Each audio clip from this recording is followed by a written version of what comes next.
Ya, shalom semuanya.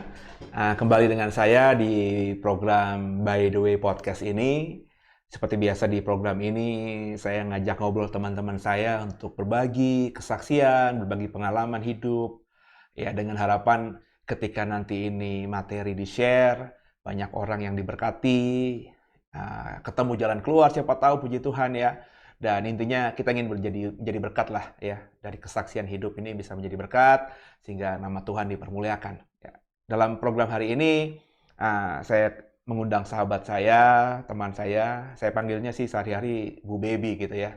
Nah untuk apa lebih lengkapnya mungkin boleh Bu Baby bisa mengenalkan diri, apa nama panjangnya kah, kerja di mana, statusnya apa gitu. Silakan Bu. Halo, Shalom, Bapak Ibu. Nama panjangnya Carolina Lady Bebiana, dipanggil Baby dengan tujuan semua orang sayang sama saya ya Pak. Iya, saya kerja di asuransi Tugu Pratama, member dari Pertamina. Kemudian kecemplung di dunia ini udah baru 15 tahun. Uh, Kebetulan saya kenal Pak Seno udah 3 tahun yang lalu ya, sekitar 3 tahun. Iya Tapi ya. ya baru didekatkan sama Tuhan dengan DKI The Way ya baru-baru ini.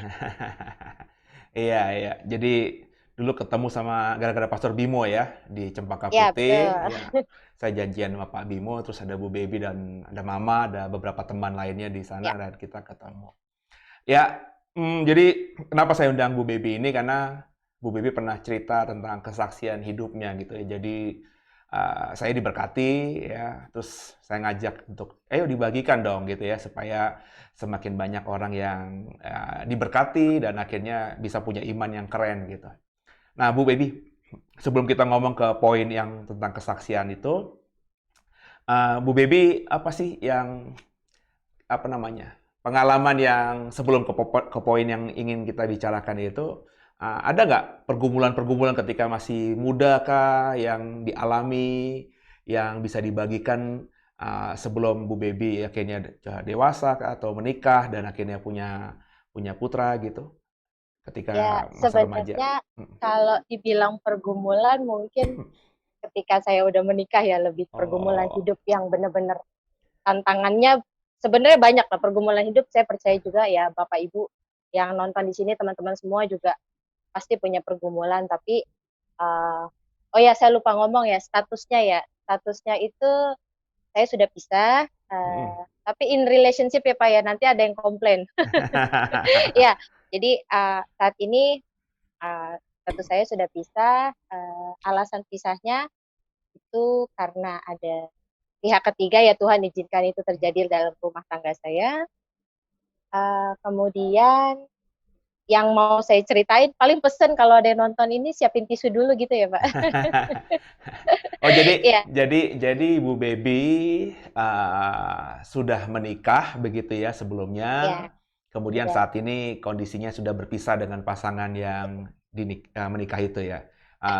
Ini kan memang kalau ngomongin tentang pernikahan, apalagi pernikahan dalam Kristen itu kan memang agak sensitif ya Bu ya.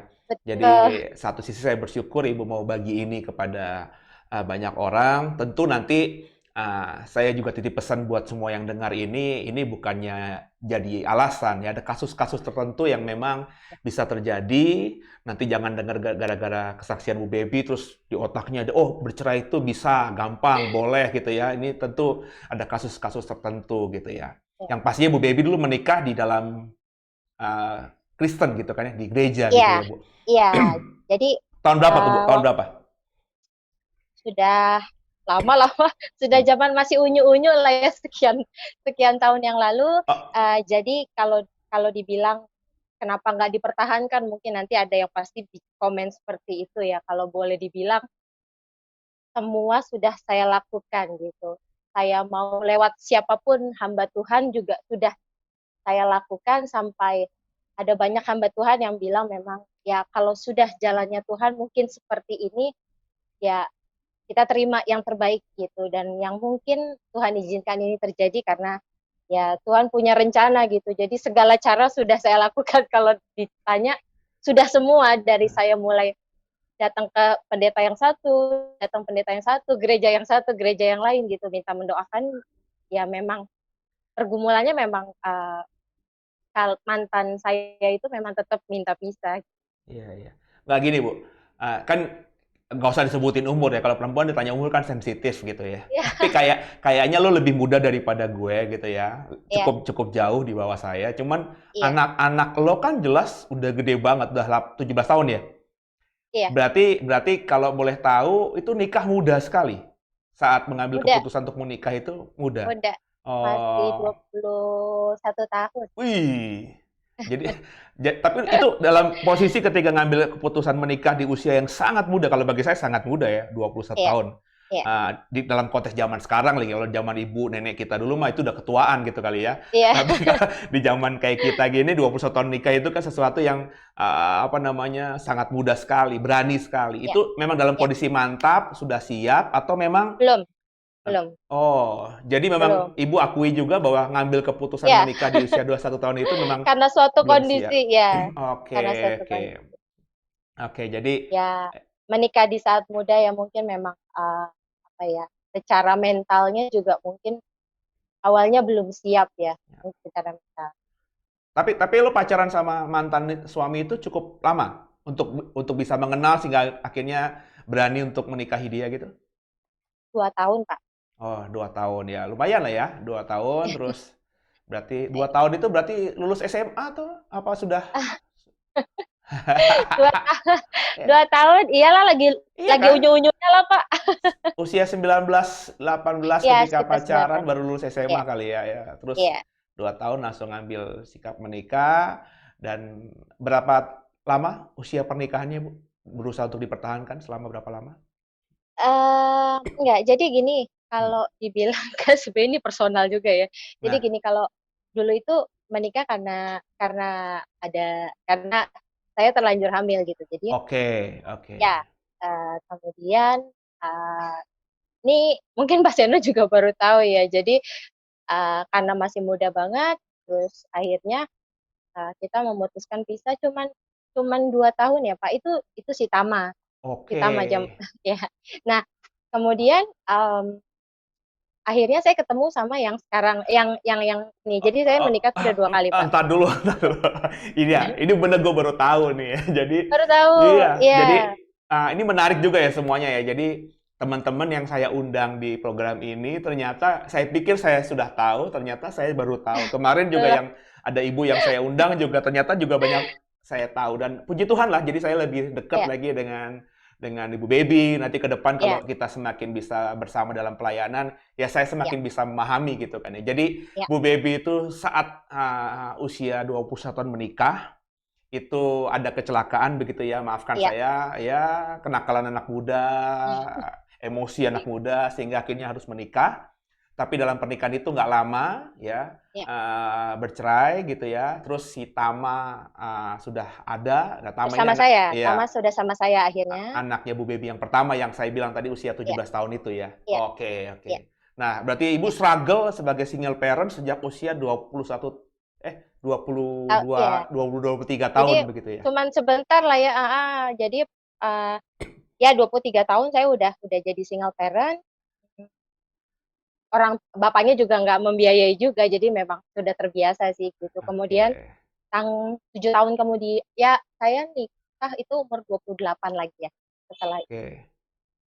Itu it- nikah itu itu dengan itu, teman saya sendiri. itu pernikahan yang kedua ya, Bu ya. Jadi pernikahan yang kedua Ya, jadi ah, yang ini lebih disetujui lah sama sama orang tua gitu, oke. maksudnya ya sudah kenal gitu, ya udah karena, disetujui sama ibu, kemudian saya pacaran juga udah hampir 2 tahunan juga ya, sekitar segitu, saya menikah. Kebetulan waktu saya menikah, dibilang setuju nggak juga sih, Pak. Jadi sebenarnya Hmm. waktu saya menikah itu, mertua saya kan Chinese ya, Hmm. jadi mungkin latar belakang saya yang ke belakang itu jadi hambatan dia juga, plus, eee mantan suami saya ini dari keluarga mapan sekali gitu, bedalah, Hmm. Hmm. taraf hidup kami itu beda sekali, jauh, Hmm. gitu. Jadi mungkin terdoktrin bahwa, oh kalau nikah sama anaknya mungkin cuma mau hartanya, kan gitu Oke, ya, oke. gitu. Nah, Tapi kemudian kita menikah di saya kenal orang itu ya pribadinya sih baik ya, menurut saya baik gitu, bertanggung jawab. Entah kenapa ya tiba-tiba di pernikahan saya pokoknya anak saya lahir namanya Nathanael, ini yang nanti kita akan ceritakan gitu. Nah, di pernikahan saya pada saat anak saya sudah mulai beranjak satu mau-mau 1 tahun. Nah, itu mulai um, jadi kalau dibilang nih hati-hati dengan sosmed. Hmm. Jadi mungkin ketemu mantannya juga dulu, terus ngobrol-ngobrol, ketemuan, akhirnya mungkin uh, ada jatuh perasaan lagi gitu sama mantannya. Ya sebenarnya saya juga nggak tahu, tapi suatu hari ya Tuhan kasih penglihatan lewat mimpi gitu. Jadi saya tiba-tiba mimpi, saya lihat di rumah saya gitu ya, saya diusir sama anak-anak saya, itu saya lihat dia lagi gandeng, jadi kayak ngerangkel gitu ya Pak ya, uh, perempuan, saya lihat jelas. Jadi posturnya kecil, tingginya berapa gitu, saya lihat jelas dan kondisi saat itu saya diusir dari rumah gitu. Itu pas saya bangun, oh Tuhan kenapa ini ada apa? Dan saya memang lagi nggak ada apa-apa gitu. Mhm. Saya lagi nggak ada apa-apa dan pada saat saya bangun, cincin nikah saya itu kan um, matanya itu kan tertanam gitu ya Pak ya. Hmm. Diamondnya itu tertanam gitu. Entah kenapa pas saya bangun tidur itu, saya juga lihat-lihat, ini diamondnya Copot. copot, Oh, copot. Padahal itu ketanam dan iya, itu iya, iya. maksudnya besar gitu. Harusnya Nggak nggak mungkin. mungkin kalau Iya, bisa iya. copot gitu. Nah, eh, nggak tahu kenapa berapa hari kemudian itu saya ribut karena besoknya maaf, besoknya saya ribut karena saya ngerasa ada sesuatu yang saya nggak tahu tapi dia nggak cerita gitu. Akhirnya kami ribut, dia baru bilang kalau dia jujurnya masih cinta sama mantannya gitu kan. Jadi dia bilang dia udah nggak bisa hidup sama saya gitu. Nah, kita ribut besar. Saat itu saya baru kerja, saya pindah kerja ya ke kantor saya yang sebelumnya itu baru 1 minggu gitu. Hmm. Jadi saya baru kerja 1 minggu, saya ribut besar, saya nangis, saya minta mertua saya datang karena rumah kami cuma beda 2 blok dari situ. Saya minta mertua saya datang untuk mendamaikan gitu kan. Ya.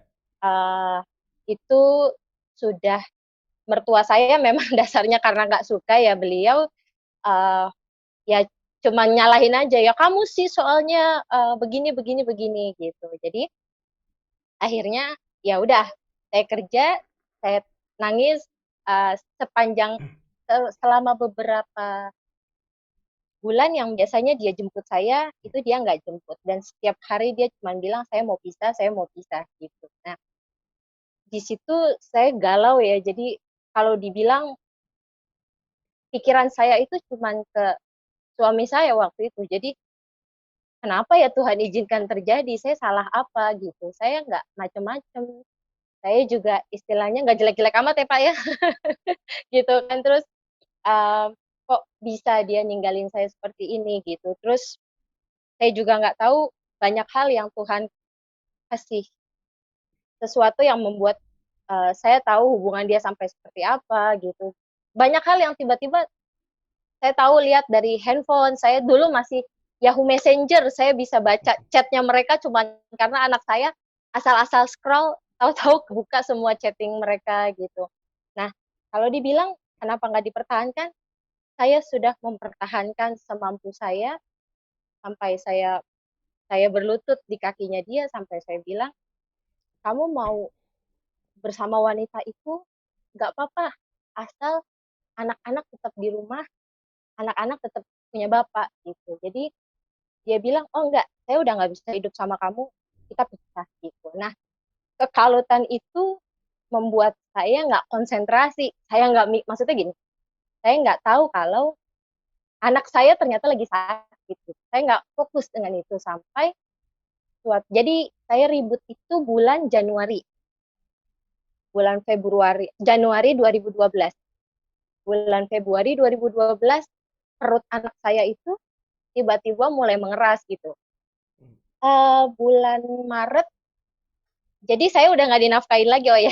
Dari mulai Januari itu saya sudah tidak dinafkahi lahir batin, karena memang dia bilang, saya udah nggak anggap kamu lagi sebagai istri saya cuma nunggu kamu mau diceraikan gitu. Dan sepanjang perjalanan itu ya, saya tetap berjuang, saya ke gereja, saya kemana-mana gitu ya.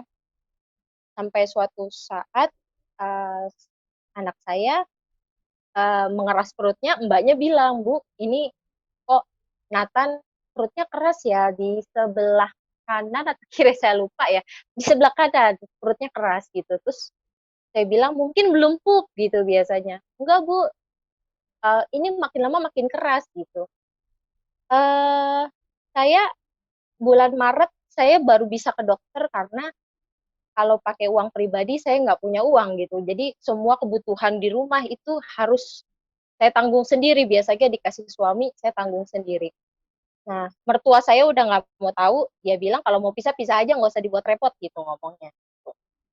Kalau mama saya cuma bilang, ya kamu bertahan sebagai istri, sebagai ibu, kamu harus bertahan. Jadi saya bertahan dengan setiap saat. Kami udah pisah ranjang gitu ya, saya tidur di ruang tamu, di kamar tamu, dia di atas gitu. Terus kadang-kadang dia biasanya kamar kita nggak pernah ada orang, itu dia undang teman-temannya masuk ke kamar gitu. Terus nggak nganggap saya di rumah seperti orang kayak nggak ada orang gitu, kalau ketemu nggak negur gitu kan. Udah cuman istilahnya saya numpang numpang tinggal di sana gitu. Nah, bulan Maret saya baru diangkat jadi karyawan, terus baru bisa dapat benefit kesehatan. Akhirnya saya beranikan diri untuk ngecek anak saya ke rumah sakit Cipto. Waktu itu kita cek, sorry, ke Siloam ya. Waktu itu pertama saya ke Siloam, dari Siloam dicek, diinfokan saya harus ke Cipto. Sepertinya ini ada didiagnosa kemungkinan bisa pengerasan hati gitu, karena kan sirosis ya Pak, dianggapnya itu takutnya sirosis. Jadi sama dokter dirujuk gitu ya. Saya waktu itu cuma bilang, oh Tuhan, ini cuma perkara perkara yang memang beban hidup yang harus saya jalani. Saya nggak kepikiran anak saya sakit berat ya. Saya pikir cuman nanti pasti pasti Tuhan sembuhkan gitu. Saya nggak mikirin seperti itu. Kemudian singkat cerita saya ke dokter, anak saya diperiksa, dokter bilang, Bu, sepertinya anak ibu ada uh, kena, saya curiga ini seperti kanker hati, tapi kita harus biopsi dulu ya Bu ya. Dia bilang ini penyakitnya cukup langka. Kalau memang sesuai dengan prediksi saya ya ini uh, uh, parah ya kondisinya, dia bilang gitu. Saya pikir oh ya udah baik Dok. Akhirnya saya pulang, terus akhirnya saya mau arrange biopsi gitu. Nah di situ saya harus menginap yang Cipto itu nggak rekanan sama asuransi di kantor ya. Saya nggak punya uang saat itu, uang saya tuh cuma berapa ratus ribu gitu ya, sementara di Cipto tuh minta sekitar 7.700.000. Nah pada saat itu saya cuma bilang, teman-teman di kantor udah tahu ya kondisi saya, teman-teman di kantor sudah tahu. Pada saat itu saya cuma bilang, Tuhan aku nggak punya uang, mama saya nggak punya uang juga, mertua saya nggak mau bantu, anak saya 2, saya harus bayar pembantu, saya harus bayar biaya rumah ya, biaya rumah tangga, saya harus bayar rumah sakit. Itu rencana Tuhan, saya nggak tahu. Saya cuma bilang, dalam nama Yesus Tuhan pasti cukupkan. Kemudian saya cuma bilang, anak saya hari ini biopsi, saya nggak punya uang buat DP ya Pak ya, waktu itu buat DP. Saya butuh uang 7 juta sekian. Mama saya coba sampai pinjam koperasi. Saya juga coba pinjam, tapi kan prosesnya nggak mungkin 1 hari gitu kan. Saya pinjam ke sana sini, saya nggak tahu itulah Tuhan gerakan. Di kantor saya ternyata udah ada email gitu, email kalau anak saya mau masuk rumah sakit, diduga sakit keras, jadi butuh biaya, kalau ada teman-teman yang mau nyumbang silakan gitu. Itu ternyata sudah dilakukan, saya nggak tahu. saya pulang, saya udah mau pulang kantor ya, karena sore saya mau jemput anak saya nggak punya uang. Terus saya cuma bilang, gimana ya, gimana saya harus bayar 7 juta itu dari mana gitu. Dulu buat saya itu gede banget. Terus akhirnya uh, dari akhirnya teman saya tiba-tiba manggil sama atasan saya, Baby ke ruangan. Saya bilang saya mau pulang Pak, anak saya mau ke rumah sakit gitu. Terus tiba-tiba ini kesaksian saya, tiba-tiba mereka cuma ngasih duit, mereka bilang, Beb, kita tahu kamu lagi banyak pengeluaran karena ini dadakan, jadi baru kekumpul segini dari teman-teman mau ngebantu supaya anak kamu bisa bisa masuk rumah sakit gitu. Jadi saya nggak tahu ya Bapak Ibu, saya nggak tahu. Uh, ya saya cuma bilang, oh ya Pak, puji Tuhan gitu dalam hati. Aduh, kok pas banget ya saya butuh. Tapi saya nggak tahu itu angkanya berapa. Terus saya pulang bawa amplop itu saya nggak lihat. Terus saya cuma bilang, Mama, saya telepon di jalan kan, Mah, dapet pinjaman nggak? Aku nggak punya uang juga nih, aku bilang. Kita gimana mau masuk rumah sakit? Nanti ya dari koperasi kantor mungkin besok, dibilang gitu. Nggak bisa sekarang, ya udahlah nanti aku coba nego sama rumah sakit. Singkat cerita saya sampai rumah, ya kesaksian saya ketika saya buka, uang yang dikumpulkan itu adalah uang persis sama dengan apa yang harus saya istilahnya apa ya deposit ke rumah sakit. Iya, jadi saya harus deposit 7 juta sekian dan uang itu uang yang sama. Jadi amplop itu benar-benar amplop yang akhirnya persis sama. Saya kasih ke rumah sakit. Jadi itu kalau memang Tuhan bantu dari segala cara, hal yang kita nggak pernah pikirkan itu yang Tuhan sediakan gitu. Jadi itu yang Tuhan kasih.